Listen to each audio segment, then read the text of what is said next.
Amém?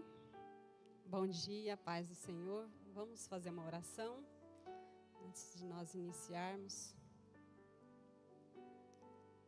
Glória a Deus pela tua vida, por você estar aqui nessa manhã. Glória a Deus por tudo, né? Pai, nós te louvamos, te rendemos graças, Senhor, por esta manhã tão abençoada, esse dia tão bom, qual o Senhor nos concedeu.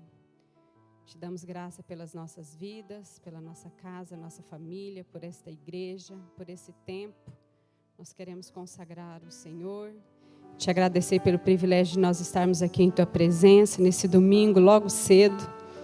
Aprendermos um pouco mais da Tua palavra, engrandecermos o Teu nome, Senhor. Te adoramos, porque o Senhor é o nosso Deus. Porque o Senhor é o caminho, a verdade e a vida. E porque o Senhor é o nosso Salvador, Pai. Obrigada por tudo, em nome de Jesus. Amém. Amém. Glória a Deus. Então, hoje nós vamos falar um pouquinho sobre o capítulo 5 do livro de Josué. A Cris deu uma tarefinha, né, para vocês lerem. Vocês leram em casa? Amém, né? Glória a Deus. Então, nós vamos falar um pouquinho sobre isso. E eu quero iniciar lendo o versículo 1, tá? Que está em Josué, capítulo 6, versículo 1. Fala assim a palavra do Senhor. Ora, Jericó estava rigorosamente fechada por causa dos filhos de Israel. Ninguém saía nem entrava. Então, vocês podem observar que aqui Jericó, então, ela estava cercada. O capítulo inicia com Jericó recuada, amedrontada.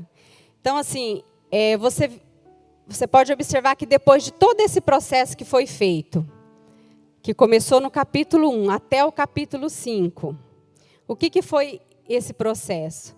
Começou pelo reabibliamento, né? Que é uma leitura diária da palavra de Deus. E você vê que isso já é poderoso, porque quando a gente começa a ter essa vida, né, de devocional, de leitura diária, então ali já começa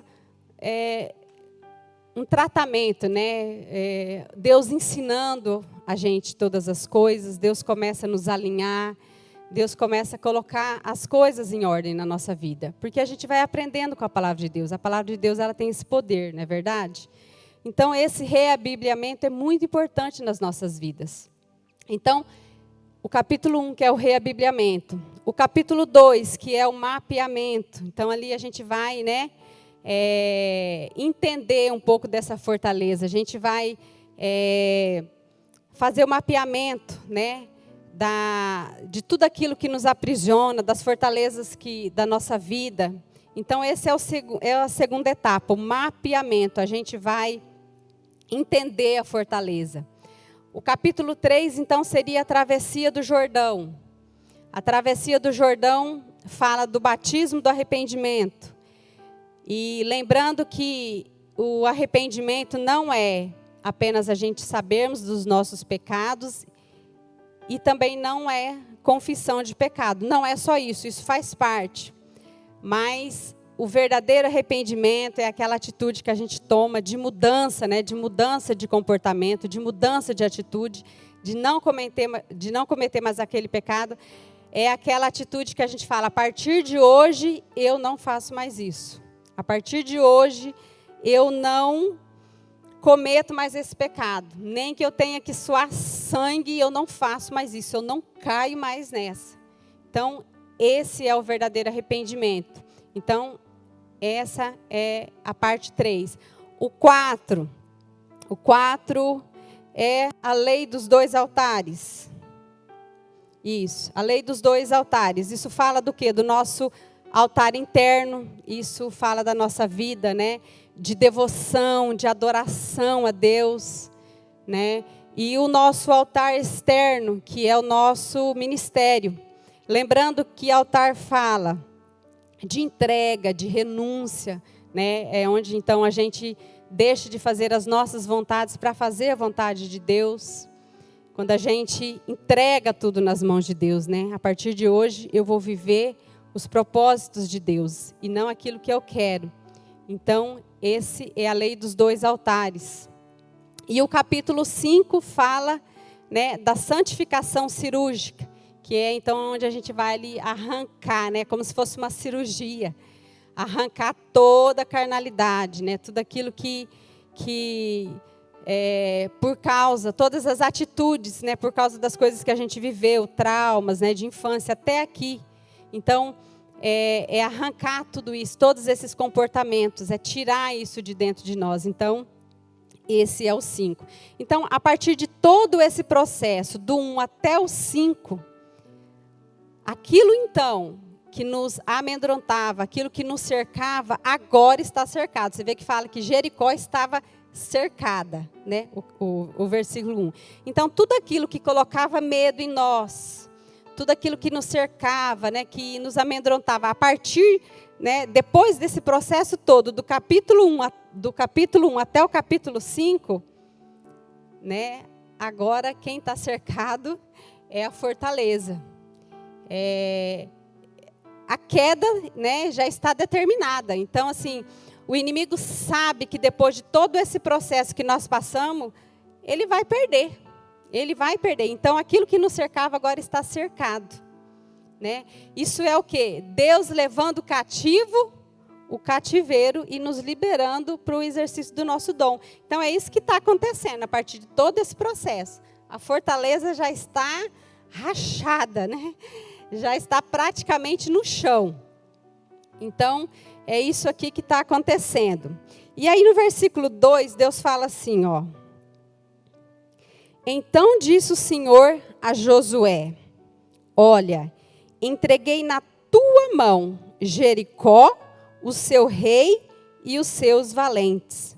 O que Deus estava falando aqui para Josué? Olha, a partir de agora, né, eu entreguei nas tuas mãos. Eu entreguei Jericó, eu entreguei o rei e os seus valentes. Então Deus estava falando assim, ó, eu entreguei toda a estrutura da fortaleza, eu entreguei nas tuas mãos. Agora vai depender de vocês, não depende mais de mim, já está entregue. A vitória já é de vocês, a minha parte eu já fiz, né? Então agora depende de vocês. E se a gente for ver, na verdade, sempre dependeu de nós, nunca dependeu do inimigo. Porque se você for analisar, né, a história do povo de Deus, sempre que eles obedeciam a Deus, sempre que eles se convertiam e obedeciam, que eles iam para a guerra, a vitória eles tinham, né? Eles consultavam a Deus, Deus falava, não pode ir, que a vitória é de vocês. Então, quando eles estavam em obediência, quando eles estavam, né, em total obediência a Deus, a vitória era deles, eles ganhavam as guerras. Mas quando eles desobedeciam, né, quando eles estavam em desobediência a Deus, que eles iam para a batalha, o inimigo que ganhava, né? O inimigo prevalecia. Então, nunca dependeu, né, do inimigo. Na verdade, o poder do inimigo é um reflexo da nossa vida com Deus. Quando a gente está em obediência, né, quando a gente está tudo certinho com Deus, a vitória vem. Mas quando a gente está em desobediência, em pecado, o inimigo prevalece sobre nós. Amém? Então, nunca dependeu do inimigo. Sempre vai depender de nós. E aí, então, nos versículos seguintes, Deus, então, ele dá uma estratégia para o povo de Deus, né? Deus dá ali todo um caminho para eles seguirem. E nessa estratégia, vocês podem ver que aparece muito o número 7. Para quem leu aqui o capítulo, né, vai entender. Aparece muito o número 7. 7 sacerdotes, 7 trombetas, 7 voltas, 7 dias. Né? Então, assim, você vê que tem uma certa importância esse número 7, né? Não dá para esquecer ele. E se eu perguntasse aqui para vocês, o que representa o número 7 na Bíblia? O que vocês me falariam? Alguém sabe? Não. Geralmente a gente fala o número da perfeição, né? Eu mesmo, o dia que eu fui, eu respondi isso, é o número da perfeição. E, na verdade, o número 7 na Bíblia, ele representa algo completo. Você vê que Deus, ele criou todas as coisas, né? Em 6 dias. No 7º, ele descansou, porque estava completo, né? Estava tudo certo, tudo completo. Então, em 6 dias ele fez, no 7º ele descansou. Então, 7, ele tem esse sentido de algo completo, algo pleno. E se a gente for analisar, né, o sentido da estratégia que funciona, qual que é a estratégia que funciona? É a estratégia que é obedecida. Não adianta Deus nos dar uma estratégia e a gente não obedecer, não é verdade? Então, a essência da estratégia que funciona é a obediência. Vocês estão me entendendo?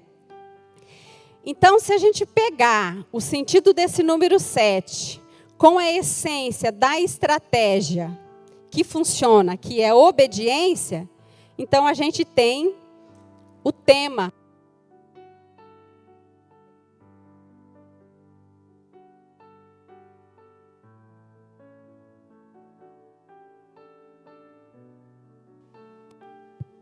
Voltou. Então, a gente tem o tema desse capítulo. É o tema que o Cote dá.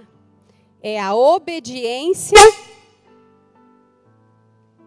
completa. O que aconteceu?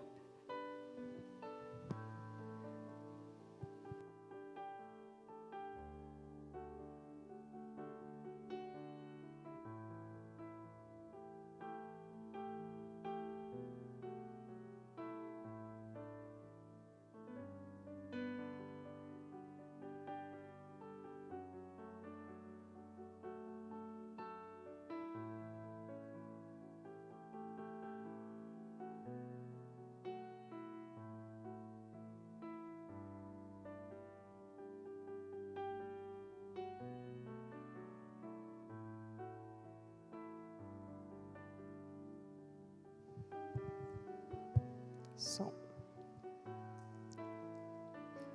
Então, esse é a ideia central desse capítulo 6. Então, é a obediência completa.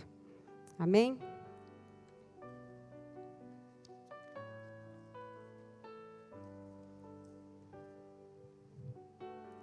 Então, a essência da estratégia que funciona reside na obediência. A vitória vem de ouvir a voz de Deus e obedecer completamente. Aqui está a vitória.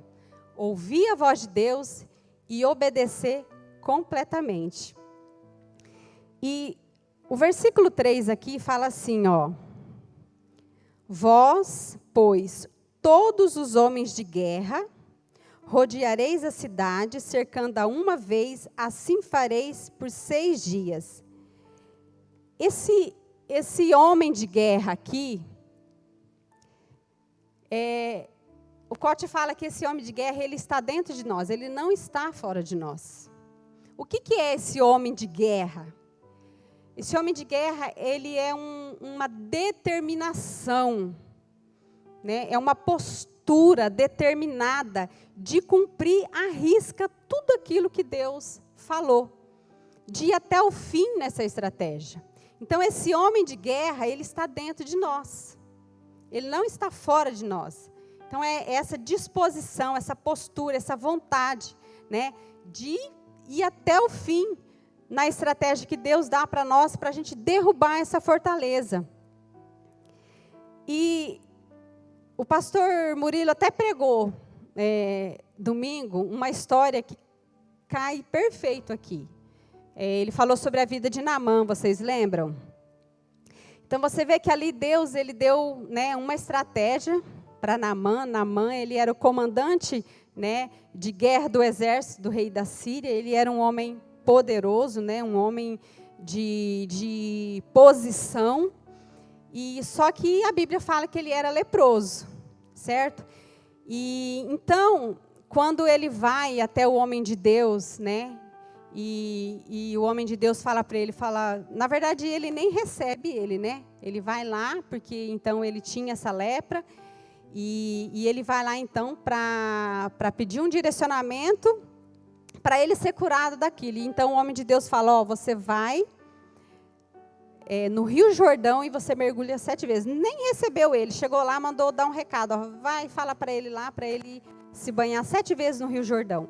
E, na verdade, aquilo insultou ele, né? Porque ele, pela posição dele, por ele ser quem ele é, ele queria ser bem recebido, né? Ele queria que o profeta orasse por ele, com imposição de mão, sei lá, ele queria algo desse tipo. Mas ele queria, né, ser recebido de uma maneira digna, né? E, na verdade, o profeta só mandou um recado, falou, vai e se banha lá no Rio Jordão 7 vezes. E aí vocês, né, ouviram, o pastor pregou muito bem sobre isso, falou que ele não quis, na hora, ele não quis obedecer, né, ele recebeu aquilo como uma afronta, e ele queria ir embora, e os servos falaram, não, meu senhor, se ele tivesse falado algo tão difícil, o senhor não iria fazer? O que custa obedecer? Então, obedeça, né?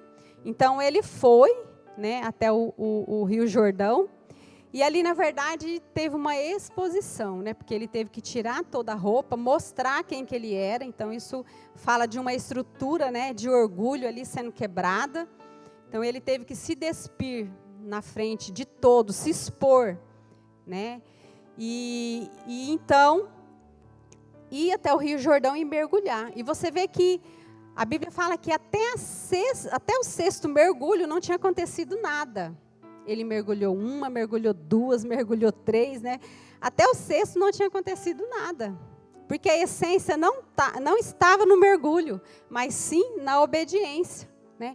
Então, quando ele mergulhou a última vez, obedecendo completamente, ele saiu, né, completamente sem lepra nenhuma. A pele dele fala que estava como a pele de um bebê.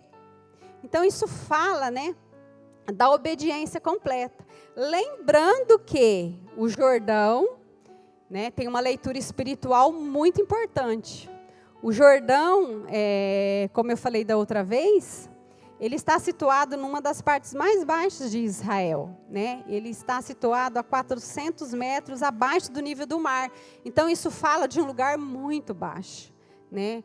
O lugar mais baixo que nós podemos chegar, o lugar de humilhação. Para você chegar no Jordão, você tem que estar, né, muito disposto, né, a se render, com o coração quebrantado mesmo, com essa vontade, né, guerreira, com esse homem de guerra explodindo dentro de nós, o desejo, né, de romper com tudo isso, de quebrar tudo isso, de vencer tudo isso, né, e viver essa vida abundante. Então, o Jordão, ele tem toda essa representatividade, né, de lugar de humilhação, de lugar de exposição, de lugar de renúncia, né? Então, Naamã, é interessante, né, que Naamã, exatamente no Rio Jordão, e exatamente 7 mergulhos, né? Eu achei assim bem interessante, nem está no livro esse exemplo, mas coube, né, perfeitamente aqui. Então, você vê que só quando ele obedeceu completamente, ele teve a cura. Então, a essência não está na estratégia, está na obediência completa. E outra coisa que a gente aprende também aqui, que a gente não pode doutrinar uma estratégia. Não é porque às vezes funciona na vida do Márcio que vai funcionar na minha, né? O Cote fala muito isso, que isso aí é o princípio da religiosidade, a gente doutrinar, né, uma estratégia, que a estratégia ela tem que vir de Deus. Ela tem que vir de Deus. Então, para cada situação, para cada caso, para cada igreja, Deus dá uma estratégia. Não é porque funcionou numa igreja que vai funcionar na outra, né? E estratégia é diferente de princípio. O princípio tem que ser obedecido, né? Princípio, ele não muda. Ele sempre funciona. Mas a estratégia, ela muda. Tem que ser obedecida, mas ela muda. Então, ele fala assim que aquilo que às vezes fez uma igreja explodir, pode fazer uma igreja cair, né? Porque a estratégia tem que vir de Deus. Então, assim, não podemos doutrinar uma estratégia. Aquilo que eu fiz, né, com a vida da Mônica não significa que vai funcionar eu fazer na vida do Márcio. Para cada situação, Deus dá, né, uma estratégia. E aí, então, nesse processo todo aqui, né, nessa estratégia toda, algo que a gente aprende que é muito interessante é a reeducação, o princípio da reeducação, né? Você vê ali que fala, rodeareis a cidade, né? Deus fala para eles rodearem a cidade por 7 dias. Por 6 dias eles tinham que ir ali e dar uma volta e voltar para o arraial. Então eles iam e faziam isso um dia, voltava. E o segundo dia fazia, voltava. E o terceiro dia rodeava e voltava. E eles tiveram que fazer isso por 6 dias. Esses 6 dias eles davam uma volta, e no 7º dia eles deram 7 voltas. Então isso aqui fala, né, de um reaprendizado através da repetição, né? Repete um dia, vai lá e repete o segundo dia, vai lá e repete o terceiro dia, repete o 4º dia, né? Então isso aqui fala de um reaprendizado pela repetição. Então, eles deveriam, né, rodear a cidade por 6 dias, e no 7º dia deveriam dar 7 voltas, né, colocando ali todos os seus esforços, totalizando em 13 voltas. Então, isso fala de uma obediência diária, né? E essa obediência, ela vai nos fortalecendo. É igual um exercício físico, por exemplo. Quando a gente, às vezes, começa numa academia, às vezes, nos primeiros dias tem certos exercícios que a gente não consegue fazer, porque a gente não tem o hábito, não é verdade?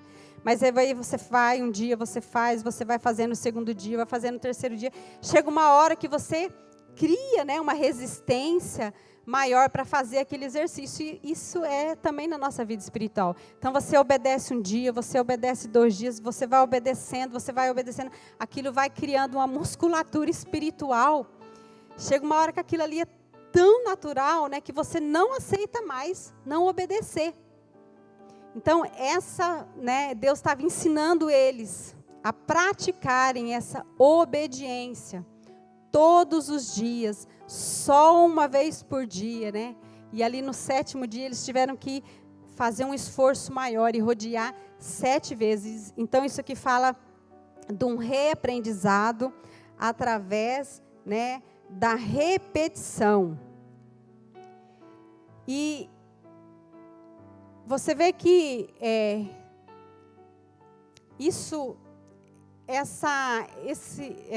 esse direcionamento, né, de rodear todos os dias, isso tem muito a ver com a nossa resistência ao pecado. Por exemplo, aquele versículo que fala assim, ó: resisti ao diabo e ele fugirá de vós. Sujeitai-vos a Deus, resisti ao diabo e ele fugirá de vós.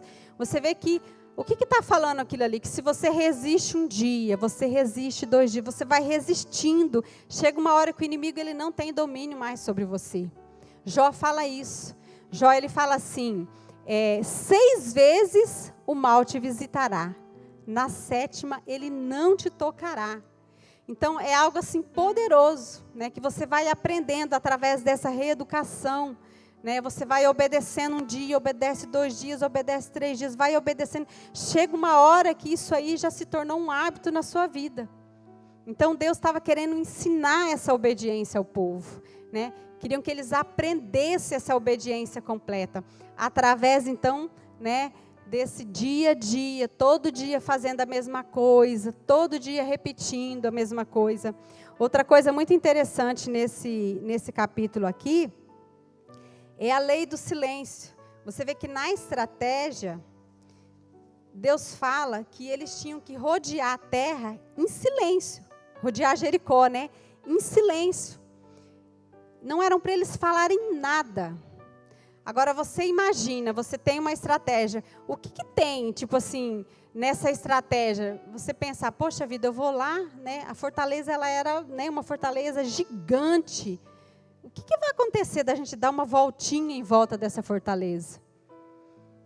Eu imagino que, sei lá, eu acho que a gente iria ficar murmurando, reclamando. Meu Deus, né? O que isso tem a ver? Você ia lá dar uma voltinha quieto, calado. Não era para ninguém abrir a boca. Fala assim que não era para ouvir a voz de ninguém. Todo mundo em silêncio. Aí você imagina um exército, né? chegar ali, todo mundo, ninguém podia falar nada, dá uma volta e volta para o arraial. Talvez o primeiro dia nós iríamos fazer de boa, né? Todo mundo, o primeiro dia, todo mundo empolgado, né? Nós vamos, né, derrubar essa fortaleza, glória a Deus, aí dá uma voltinha, volta para o arraial. Todo mundo quieto, ninguém fala nada, né? Vai o segundo dia, dá aquela voltinha de novo. Eu acredito que no terceiro quadril, né, o povo ia começar a reclamar, o povo ia começar a murmurar. Creio eu que já é por isso que não era para, né, ninguém falar nada. Isso tem muito a ver com a nossa murmuração, com a nossa reclamação. Então, Deus queria ensinar o povo que era para obedecer calado, sem abrir a boca, né? Então, aqui entra a lei do silêncio. Tem muitas guerras que a gente ganha em silêncio, né? Às vezes a gente quer falar, a gente quer, né, explodir, colocar para fora, mas não é o caminho. Quando Deus dá uma estratégia para a gente permanecer em silêncio, a gente tem que permanecer em silêncio, né? Então, também mostra aqui que o silêncio é uma arma poderosa de guerra. Tem guerras que a gente só ganha no silêncio. Então, você vê que aqui o povo teve que obedecer calado, quieto, sem reclamar, sem murmurar, né? E descansar em Deus, porque eles voltavam ali, todo mundo tinha que, né, que permanecer em silêncio, esperar até o outro dia para dar a volta de novo. Isso fala, né, de uma confiança total em Deus, uma perseverança, né, de fazer tudo aquilo que Deus estava mandando eles fazerem. Então, entra aqui, né, a lei do silêncio. O versículo 6, 10 fala assim, porém, ao povo ordenara Josué, dizendo, não gritareis, nem fareis ouvir a vossa voz, nem sairá palavra alguma da vossa boca, né?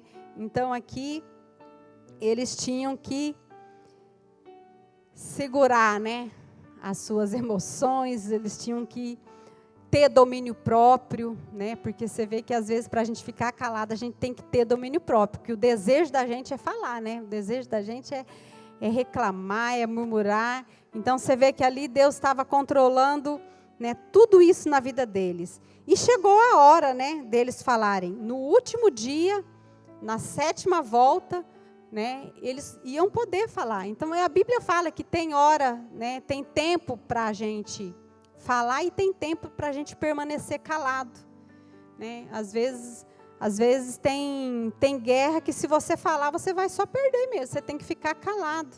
Tem situações que a gente enfrenta calado para a gente poder ter a vitória. Então, eu acredito que era isso que Deus estava ensinando, né, esse povo.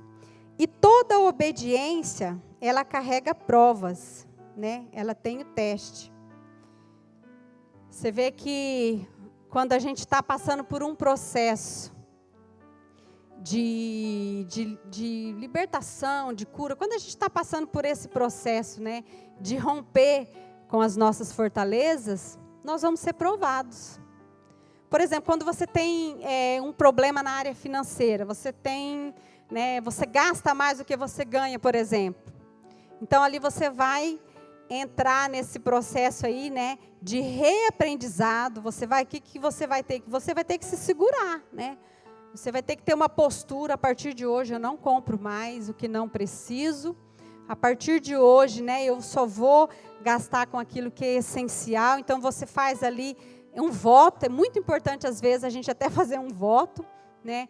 E você se compromete a não quebrar aquele voto, né? E aí, o que vai acontecer? A prova vai vir, o teste vai vir. Você precisa ser testado, não é verdade? Vai aparecer gente te oferecendo coisas para você comprar. Um monte de promoções, né? Você está assistindo televisão, tchá, lá, né? Tchá. O telefone toca, Martinello, né? Oferecendo, eles fazem isso. Promoção em 10 vezes, em 12 vezes, seus olhinhos já começam, né, a brilhar, para você cair, né? Se você tem problema com ira, o que vai acontecer? O menino vai, né, a criança vai ali te fazer você chegar no seu limite naquele dia. A esposa, às vezes, vai estar, né, ali naquele dia em excesso, né? Na verdade, tudo isso é para nos provar. Então, você vai ser testado. Vai vir o teste para você controlar a sua ira, para você controlar o seu nervosismo. Então, é na área que você está sendo, né, ali ensinado, no processo que você está passando ali, você vai ser provado. E não foi diferente do povo de Deus. Eles passaram pela prova do despojo. Deus falou para eles assim, ó, vocês vão lá, vocês vão entrar na fortaleza, mas vocês não vão pegar nada, vocês vão destruir tudo. Né? Tirando o bronze, o ouro, a prata e o ferro que iam ser consagrados ao Senhor, iam para a casa do Senhor, o resto, falou, vocês vão destruir tudo, tudo. Os animais, né? Quando eles iam para a guerra, era normal, eles venciam o inimigo, então eles pegavam toda a riqueza daquela terra, daquele reino e traziam para eles. Eles pegavam as espadas, as armaduras, né, dos guerreiros, eles pegavam os animais, toda a riqueza daquele reino eles traziam. Então eles voltavam com muitas riquezas. Mas nesse caso, né, Deus colocou uma prova, falou, vocês não vão pegar nada, vocês não vão trazer nada, vocês vão destruir tudo. E na verdade esse foi um teste que eles não passaram, mas a Cris que vai falar, né, que está nos próximos capítulos, então a Cris vai explicar isso aí, mas eles não passaram, né, nesse teste. Então assim, a gente vai ser provado, né, naquilo que a gente estiver passando, nós vamos ser provados. Então, eles também passaram por essa prova, que foi a prova do despojo. Outra prova que eles passaram foi a prova da integridade. Né? Eles empenharam ali uma palavra para Raabe, para a prostituta, que eles iriam tirar ela. Eles deram a palavra que quando eles entrassem ali naquele reino, eles iam, né, resgatar ela, toda a família dela. Então, Josué dá uma ordem para eles, fala assim, ó, para os 2 espias, né, que foram até a casa dela, quando vocês vão lá na casa da Raabe e vocês tiram ela de lá, toda a família dela, né, tudo que tiver reunido ali com ela, vocês tiram ela de lá. Então isso fala da prova da fidelidade, né, da palavra empenhada. Então nós vamos, né, também quando a gente empenha a nossa palavra, quando a gente, né, faz esse compromisso de ir até o fim, né? Então nós vamos ser também provados nessa área. E outra prova que eles passaram foi a prova de não retroceder. O versículo 26, né? Capítulo 6, versículo 26 fala assim, ó. Naquele tempo, Josué fez o povo jurar e dizer, maldito diante do Senhor, seja o homem que levantar e reedificar esta cidade de Jericó. Com a perda do seu primogênito, lhe porá os fundamentos e a custa do mais novo, as portas. Então, isso aqui também é uma prova.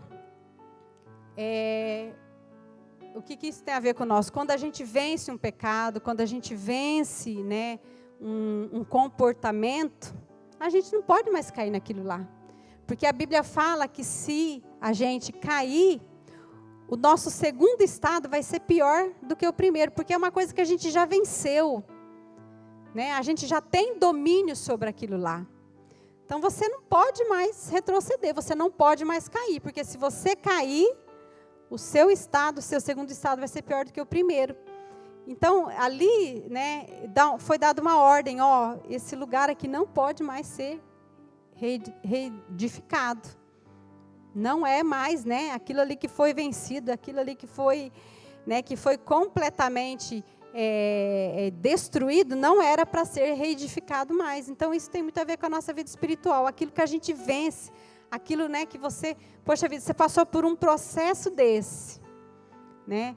Passou por todo esse reaprendizado, né? O esforço que você teve, tudo que você fez para você vencer isso aí, para você vencer essa fortaleza, para você derrubar essa fortaleza, você cair, né? Não tem como. A Bíblia fala, o teu estado vai ser pior do que o primeiro. Porque tem aquele versículo que fala que o diabo, quando ele sai, né? Quando ele sai da casa, ele sai por aí procurando uma casa, ele não encontra, ele volta lá para a primeira casa dele e ele traz mais 7 com ele. Então o estado da pessoa se torna pior. Então quando a gente vence um pecado, quando a gente consegue, né, através desse reaprendizado de você, né, ali rodeando uma vez, você dominando, né, dominando aquele comportamento, não faço mais, você, né, se sujeitando a Deus, resistindo o diabo, resistindo aquele pecado, resistindo aquele comportamento. Então, com todo esse esforço que você faz, com toda essa disposição, passa por todo esse processo, né, de humilhação, de confissão de pecado, de exposição, né, não tem como a gente retroceder. Se a gente retroceder, o negócio fica feio para o nosso lado. Então, o negócio é daqui para frente, é vencer sempre. Não tem como a gente retroceder. Então, por isso que tem, né, essa promessa aí, de aquilo que fosse, né, quem reedificasse aquele lugar, ia acontecer toda aquela tragédia, realmente aconteceu. Eu acredito que a Cris também vai falar disso nos próximos capítulos, né? Realmente isso aconteceu, né? Depois quem foi e reedificou ali Jericó, perdeu o filho, perdeu o primogênito, né? E depois o mais moço. Então, isso aqui realmente aconteceu. Então, esse capítulo aqui fala dessa, né, dessa caminhada nossa espiritual, né? E ali realmente a fortaleza caiu, né? A fortaleza caiu. Com toda essa obediência, eles fizeram tudo que Deus mandou, a fortaleza realmente caiu, né? Na verdade, depois eles desobedeceram a Deus, mas a fortaleza caiu com tudo aquilo que eles fizeram. Eles conseguiram entrar, né, como Deus deu a palavra que a fortaleza ia cair. Realmente a fortaleza caiu com esse processo todinho que eles fizeram. Então, o segredo está em a gente obedecer a Deus, né? Deus dá uma estratégia e a gente ir até o final da estratégia. Tudo aquilo que Deus falar, a gente seguir à risca. Deus é conosco. Algo muito interessante que fala aqui também, que é o posicionamento da arca, né? Nesse caso aí, a arca ela ia no meio, os armados iam na frente, a arca ficava no meio e a retaguarda, né? O povo era a retaguarda. Então isso fala, à frente, os homens armados fala da nossa perseverança. A arca no meio fala da nossa aliança com Deus, né? E a retaguarda fala da nossa vigilância. Então, para a gente vencer esse processo e não retroceder, né? Você tem que ter muita perseverança, você tem que ter uma aliança com Deus e vigilância. A partir de agora é vigilância. Você vai ter que vigiar 24 horas naquele pecado, né? Você vai ter que vigiar o tempo todo, para você não cair mais, para você não retroceder mais, para você não voltar atrás. Então, nesse processo, né, a gente precisa dessa perseverança, da nossa aliança com Deus e dessa vigilância completa, 24 horas, para a gente não retroceder. Amém? Então, isso aí o cerne desse capítulo é a obediência completa, né? O tema central é isso. Então, Deus deu a estratégia e eles obedeceram. Então, vai ser assim conosco, né? A gente vai passar por esse processo, a estratégia que Deus nos der, nós vamos seguir à risca e não tem segredo. Não importa qual seja a fortaleza, não importa se ela é intransponível aos nossos olhos, não tem nada a ver com a fortaleza. Você vê que o que tinha nessa estratégia de tão, né, impactante? No nosso ver, ia ter que tacar uma bomba naquele muro, não é verdade? Aquelas pedras enormes para derrubar aquela fortaleza. No nosso pensamento, isso que seria preciso fazer para romper aquilo ali. E, na verdade, né, a estratégia que Deus deu, só umas voltinhas ali, né? 6 voltas e no último dia 7 voltas. Aí tocaram a trombeta, o povo gritou. Acredito que esse período de silêncio aí, o povo meditou muito. Ali surgiu muitas orações poderosas, né? Porque quando a gente para ouvir a Deus, quando a gente medita na palavra de Deus, né? Surgem muitas orações poderosas. Então ali, aquele grito ali foi o grito, né? Do rompimento, quando eles puderam gritar juntamente, né? Com as trombetas ali.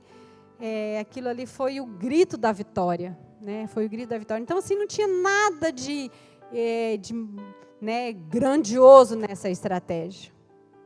Somente a obediência mesmo, a obediência completa. Quando a gente obedece a Deus, os inimigos, eles caem, a gente rompe tudo aquilo que precisa ser rompido, a fortaleza cai, a Jericó da nossa alma cai, né? Aquela estrutura de pecado. Você vê que tem pessoas, às vezes, que vêm de anos de vícios, né? De cigarro, por exemplo. A pessoa tem que, para vencer essa fortaleza, não é fácil não. A pessoa tem que, rodear ali, né? Para poder vencer isso aí. Mas com Deus, não existe inimigo, né? Maior é o que está em nós do que o que está no mundo. Mais são os que estão conosco do que os que estão com eles. Então, não tem fortaleza que a gente não consiga vencer com Deus, né? Com essa obediência completa, as fortalezas da nossa vida, toda a Jericó da nossa alma vai cair em nome de Jesus. Amém? Então é isso, vamos orar para encerrar. Pai, em nome de Jesus, nós queremos te agradecer, Senhor, porque o Senhor é o nosso Deus, porque o Senhor é a nossa força. A tua palavra fala que nós podemos todas as coisas naquele que nos fortalece. Quem nos fortalece é o Senhor, Pai. Maior é o Senhor que está em nós do que a Jericó da nossa alma, do que as fortalezas que estão dentro de nós, Pai. Em nome de Jesus, nós colocamos a nossa vida em tua presença. Senhor, nos rendendo a tudo que o Senhor é, nos rendendo, Pai, ao teu poder, ao teu senhorio, nos rendendo, Senhor, sabendo que quando nós obedecemos a tua voz, quando nós nos rendemos ao Senhor, a vitória é certa, Pai. Deus, em nome de Jesus, que o Senhor possa, Pai, nesta caminhada nos ajudar a vencer todas as etapas, Pai.